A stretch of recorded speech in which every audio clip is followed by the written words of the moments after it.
John, Howard Fenrich with the Associated Press. What would you say is the overwhelming emotion for you on this day? And is it about what you had imagined it might feel like, or different? It's a range of emotions.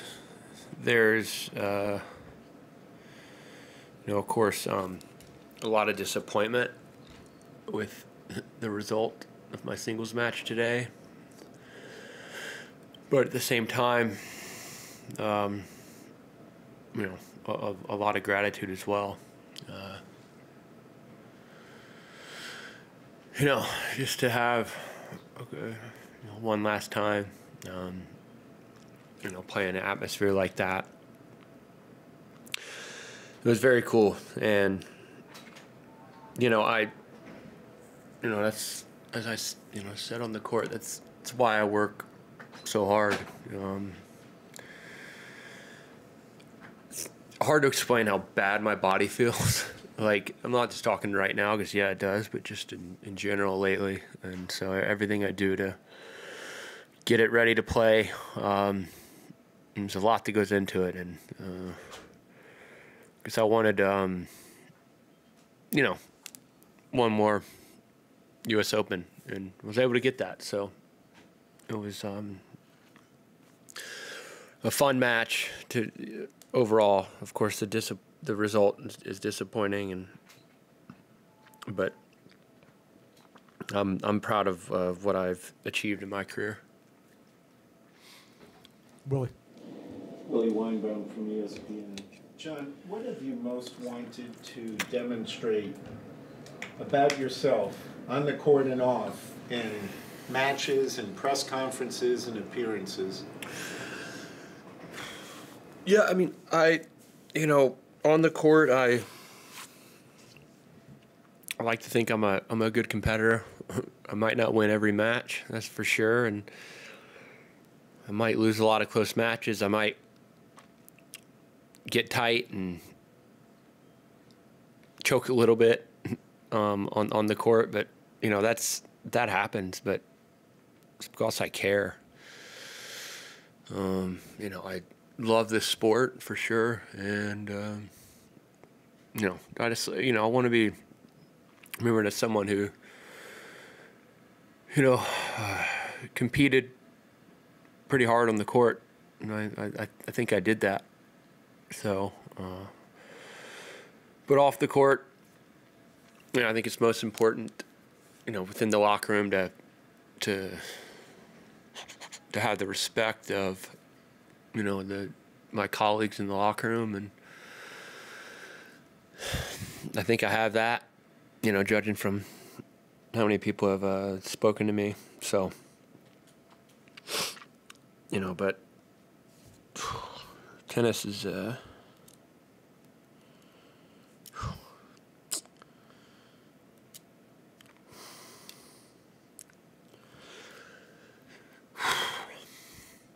it's been a, you know, huge part of my life. So it's tough to say goodbye. It's not easy, but eventually this day would come. You can't really, it's hard to prepare for the emotions of it, but most importantly, you know, man, I have a amazing life for sure, and so can look forward to every second of that going forward. Ava. Not necessarily today, but I wonder if you talked to Artie or James or any of the guys who kind of were a little bit before you about their process of retirement, what it's like after, and our guys saying, man, your knees are going to feel great in like 3 months. Or... Yeah, well, yeah, I mean, I have spoken to them, and they're both, like, those two guys in particular, and you know, Andy Roddick as well, and you know, all those guys are doing great in retirement. So, you know, hopefully I can do the same. I mean, you know, I don't think it's thanks. I don't as I said earlier, it's not going to be easy, you know, for sure. So I don't anticipate that. But we'll see. I mean, I'm a pretty driven guy, and so, you know, I want to, you know, find what I'm passionate about, and have some ideas, and go from there. But as far as tennis goes, it might be a long time before I hit another tennis ball. Stuart. Stuart Miller from the New York Times. So what was in the last couple of years, you know, that really kept you motivated to keep going out there? Was it kind of the competitive spirit you were talking about, or just kind of the love of playing itself? And then, was there one specific thing physically for you that made you say, or not physically, maybe it was even just mentally, that made you say, this is the time, you know, like now I'm just done? Yeah, I mean, sorry, I forgot the first part of your question. What was it that kind of kept you going, you know? Yeah, I mean, I like to compete. I love to compete. I love to play in big tournaments, and losing's horrible. Losing matches like that and big tournaments, but I wanted to keep giving myself opportunities to do so. And you know, this year really it's been tough. I mean, last year was all right, and I mean, it was I broke my wrist at this tournament last year, and really ever since then, things haven't been going great for me performance-wise. So, you know, this year rolled around, and it was tough to stay healthy and stay on the practice court. I just haven't been able to do that, and you know, then my results suffer. So I think the decision for me was pretty easy to retire. And I'm 38 years old. Played a long career, tennis, and can't ask for anything more really from the sport. It's given me so many amazing moments, and you know, moments I'll never forget. In the back. Karen Pastena, Tennis Panorama. Can you talk about those favorite moments of your career? I'm sure there are a few. There's a lot. I mean, I don't want to single them out. You know, you play for 17 years, and you know, you're able to create great memories, and you know, most importantly, the people I've met because of tennis. That's everything to me. I met my wife because of tennis, and 4 beautiful kids now. I think in large part because of this sport. So, as I said, it's given me everything, and I'm so thankful for that. Howard. So there's something in particular at the top of the list of what you want to, let's say, do tomorrow, or something that you haven't been able to do that now you're really looking forward to?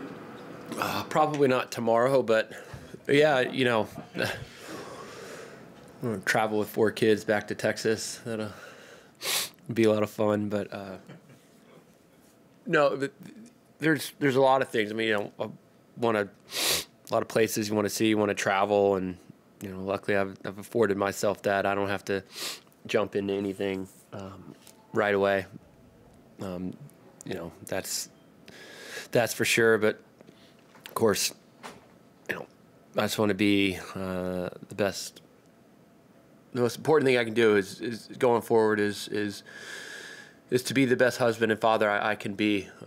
Tennis has always allowed me to be that, because it's given me a great outlet to go train and, you know, work out and come back home, you know, full of energy that I can spend with my family. And, you know, definitely not going to be practicing anymore. So, you know, I think it's going to be an adjustment for sure. I just got to keep trying to make good decisions along the way and be a good person. I'll definitely fail in that, but overall, I think I do a pretty decent job. Sorry, if I could just add that. Yep. tennis players, it's part of the life. Every match, you have a match point. Sometimes it's for you, sometimes against you, sometimes both. Did the match point at the end today feel any different from others? You know, I mean, I had a match point.